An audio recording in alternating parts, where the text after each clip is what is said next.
Good morning, sir. Ayan. Dito, doon na as a janitor, empleyado sa Pilipinas, it's very hard para sa akin na sumali. Yung 8989 na ito, halos ayaw lahat ng mga relatives ko, kapatid ko, ayaw lahat, mga tito ko, tita ko. Ano pa dito, sir? So, ang tao elevate ba pyramiding? Ang tao elevate ba is pyramiding.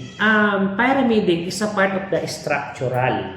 Okay? So parang sa government, president, okay? Tapos vice president, mga senator, governor, mayor, hanggang barangay captain, kung nakapansin mo, is a part of pyramid.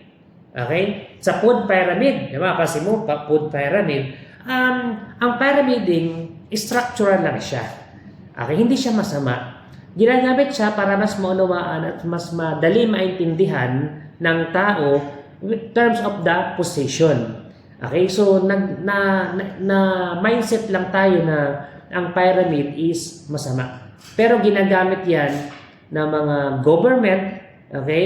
Sa loob ng bahay, ginagamit din ang pyramid. Tulad ng yung padre de pamilya, yung parents, di ba? Yung magulang, okay? Yung ina, ama, yung ina, at saka yung mga anak. Okay? So, kahit saan, naka-structural na pyramiding to easy to understand, hindi talaga siya masama. So, tayo lang ang gumagawa ng, nagko-concept tayo na masama ang pyramiding kasi marami ang television na nagsasabi na ang pyramiding masama, pero ang totoo niyan, pag naunawaan mo talaga ang about pyramiding, napakaganda yan. Lalo sa ginagawa natin sa Tao Elevate, yung structural natin, almost the same, the pyramiding. Okay, ikaw yan, maghahagpan dalawang tao, tapos magpapalaki ng grupo. So, once you have create the bigger organization, okay, kikita ka ng malaki. Even ako, nag-start ako, sabi ko, ang pyramiding is masama. Pero nalaman ko, is a part of the structural na mas madali mo maintindihan ng isang tao.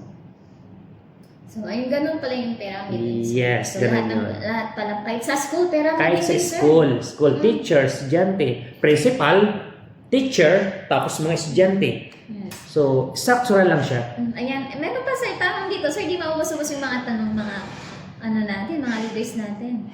So, meron dito, gusto ko sana mag-business, pero yung kaibigan ko, na-scam siya. Na-scam. Okay. So, parang ganito lang yan. Yung sinalihan ng kaibigan mo, okay, baka wrong person lang. Parang mag-sample, no?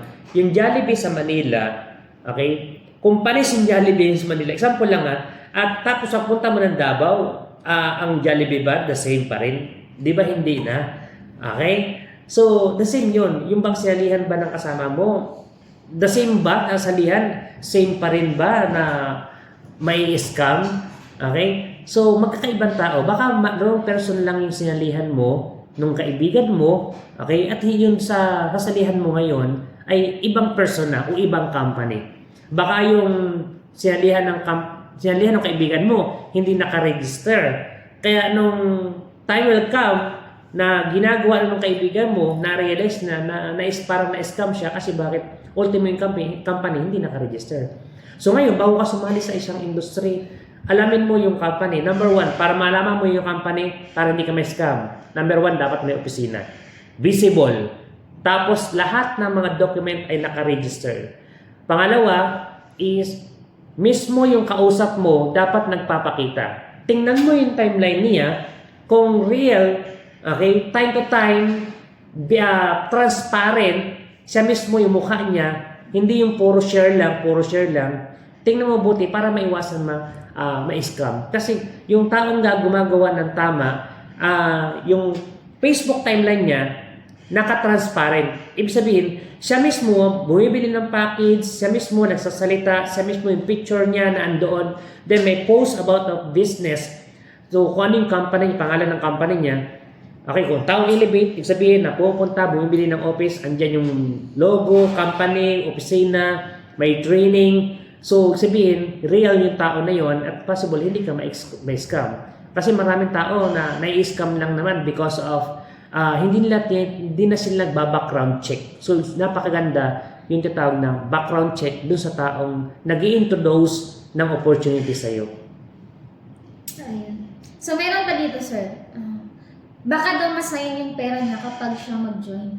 Baka masayang yung pera pag sumali. Actually, number one, hindi nasayang ang pera mo eh. Once you are joining here at Tao Elevate, halagang 8,980, ang product na makukuha mo more than 9,000. So, ibig sabihin, doon pa lang bawi ka na. And ang kagandahan nito, you have chance to earn na kumita ng malaki na more than pa sa pagiging OFW. More than pa sa mga professional person na napapansin mo nga mga professional person na ngay sumasali, na-attract na sila. Even mga negosyante, even mga may-ari ng hardware, even mga tulad ng mga celebrity.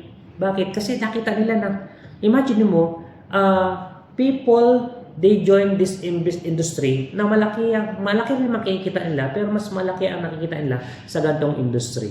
Okay? And then, according to, bigyan ko ng idea, according to the law of the Philippines Republic Act, said, nalimutan ko lang. Okay. Basta mayroong Consumer Act, nalimutan ko lang ano yun, mayroong batas sa Pilipinas na 75% ng iyong capital ay dapat bumalik sa iyo. Sa company natin, mayroon tayong tinatawag na return of investment or ROI. Company giving to you providing to you the worth of 9,000 worth of product, but ang capital mo lang ay 8,980. Sabihin, hindi ka lugi. Sabihin, bumili ka ba ng package, product, naging member ka, kumita ka man sa hindi ka lugi. But ang pinaka-importante is yung chance mo. Okay? So, ibig sabihin lang, sir, hindi talaga sila tatalo sa Tao Hindi Elevate. talo sa Tao Elevate kasi yung product pa lang mas malaki na yung nakuha. Tapos, mayroon pa siyang insurance. Doon sa insurance pala ang panalo na.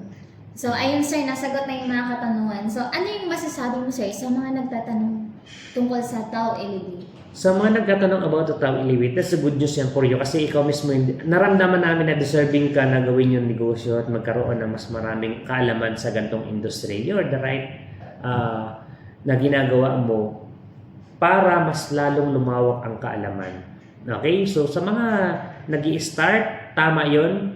Attend the training, salpak sa system ng by team, and mag-repair. At ang future mo ay naghihintay sa'yo rito once na ginawa mo yung part mo na napakaganda. One day na hindi ka na maging OFW, one day makapag-resign ka na sa trabaho mo, magkakaroon ka ng time freedom, financial freedom, yung mga dating di na puntahan mo, yung dating di mo nakakainan mo na.